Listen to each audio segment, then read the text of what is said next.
Hi, everybody. Welcome to the last edition of my chronic migraine life for 2019. I can't believe I've been doing this 8 months already.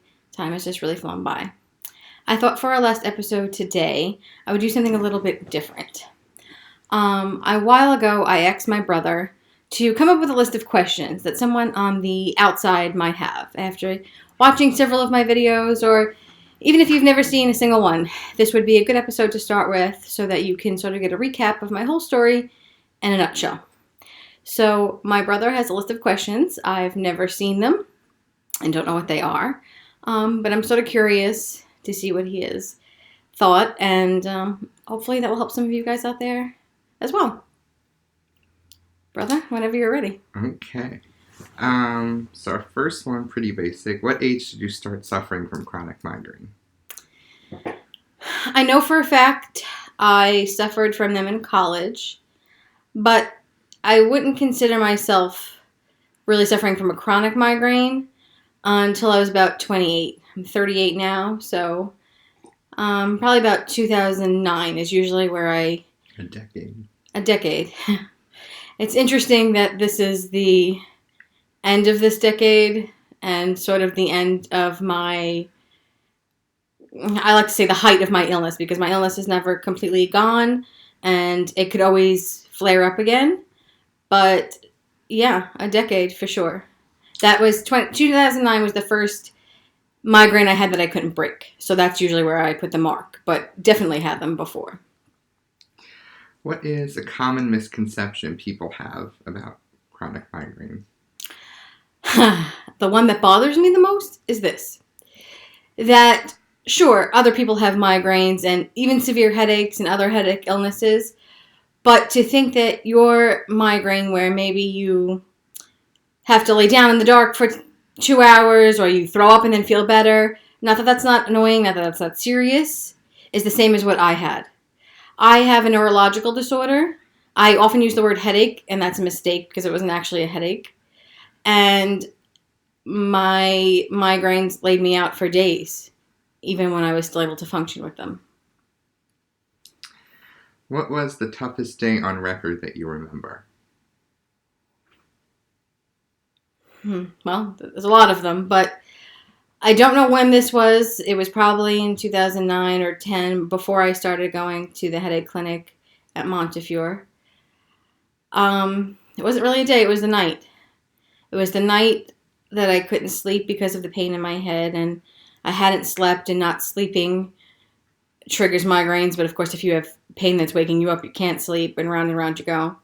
I was in the middle of the night, I was crying in my bed, and I thought, what if it's not a migraine? What if it's an aneurysm? And then, as dark as that might seem, I was almost excited because I started to pray that it was an aneurysm, because then it would blow and I wouldn't be in pain anymore. It's probably a similar answer, but what was your longest headache without breaking? Actually, it's different. Or my longest continuous migraine now. Continuous. Yeah, they're not. I just want to be clear for everyone out there that migraines can, even if it takes a 20-minute break, if you still have it for multiple days, it's the same headache. It's not a new one. Although I never got that 20-minute break. Many people know that, yeah. Yeah, it could be confusing. So picture the worst pain you've ever had and it not even taking a 10-second recess. My longest headache on record is 25 days. Mm-hmm. Migraine, I should say. I'm doing it again. Our next one. So what's something or the best thing a friend or family member can do immediately? So when it's in the moment, when someone they know is suffering. What can I do for you? Or my other is just, I'm so sorry. I feel like acknowledging the severity of your pain and that it's real, even if they can't understand it, or even if there's nothing that they can hand you or do, or shut the light off or blow out a candle or make you some tea. Just validating that you're in that kind of pain and that they see you is helpful, because it's an invisible illness to everyone that's not in your body. Has there been a memory that's come back to you now that the intensity has lifted? don't know if it's a specific memory. I have a lot of fog from the very few years from maybe 2009 to definitely 2013 that are just not exactly missing, not like a blackout, but they're foggy because of the pain and the drugs that I was trying at that time.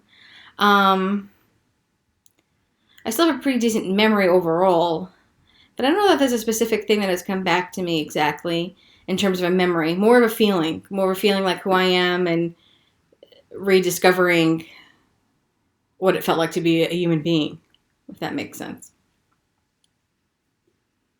What is something you have lost from this experience? The thing I complain the most about losing Mm-hmm. is time. Mm-hmm. I'm trying to reconcile that in my head, and I feel like doing these videos, this is the first year that I've really been able to process the trauma, because when you're trying to survive something, you can't thrive at the same time. It's impossible.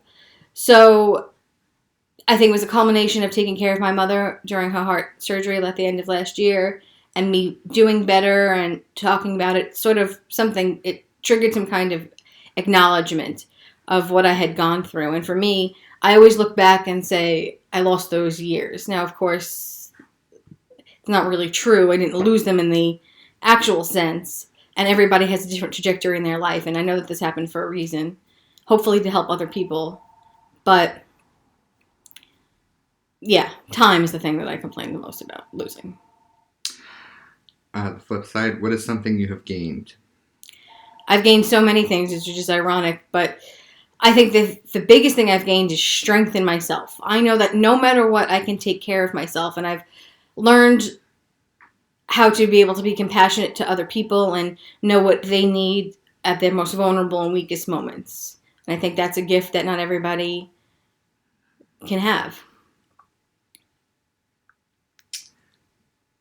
What question do you get asked that you never want to hear again?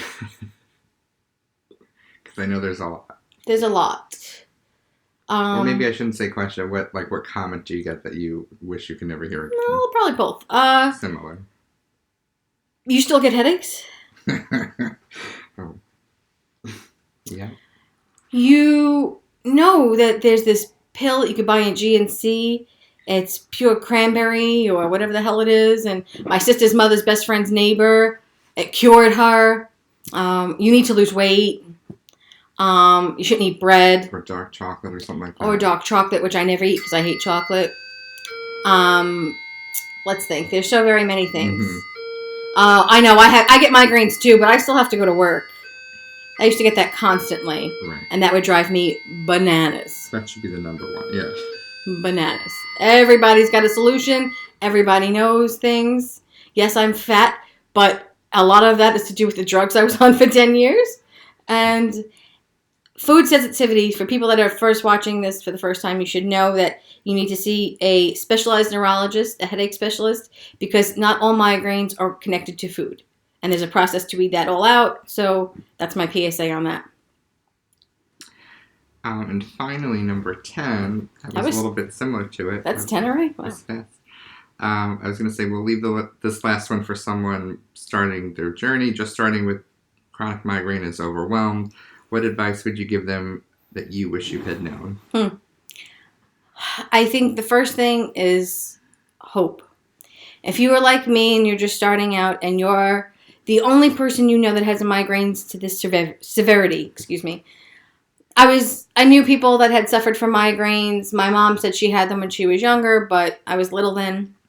I had a cousin that had a couple of them, but I never knew anybody in my realm that had a chronic illness like this. It wasn't like diabetes or cancer or heart disease. It's something that people expect you to live with. And I found, up until maybe this year, it very hard to communicate the actual level of pain I'm in. So if you're just beginning, I want you to have hope that there are places that can help you to get you to where I am now. Because in my darkest days, I would have never, ever thought that this was possible. Absolutely ever. It's a miracle every day. I know that, even when I bitch about it. And so do your research. Find a headache specialist. That's the type of neurologist you need. There are different headache diseases, and they have different courses of treatment. So it might not even be a migraine what you are experiencing. And that's very important. It's also important to rule out any other kind of illness or whatever you may be. The other thing is to ask for help. Friends, family, the people around you. I know it can be very difficult. I found it very difficult because you don't want to be bothersome or annoying. And you have to stop. You have to say, stop. I'm in serious pain here. Something is wrong. I need help. Something is triggering my head and I need to figure out what it is. So that's the most important advice I can give. And just keep going, no matter what. Keep going, because there's light at the end of the tunnel. And I think if I had known that on my darkest days, it might have helped. But then again, I don't even know what I was thinking about during those days, because the majority of the time it was just the pain. Pain was so overwhelming, you can't think of anything else. But when you catch your breath, it will get better. You just have to figure out your way. I think that's good. Now people can send in their questions if they have. You can do a series on this. I would love keep to it going. I would love to hear back from other people, new patients, old patients, what worked for you. Botox was what really ultimately ended up saving my life and bringing me back to life. It was unexpected, but worth it. So, as always, you can reach me at the Queen Blogger on Instagram and Twitter, and of course at thequeenblogger@gmail.com if you want to send in personalized questions. So, I wish you all a very, very happy new year, filled with good health, love, and celebration. Until next time.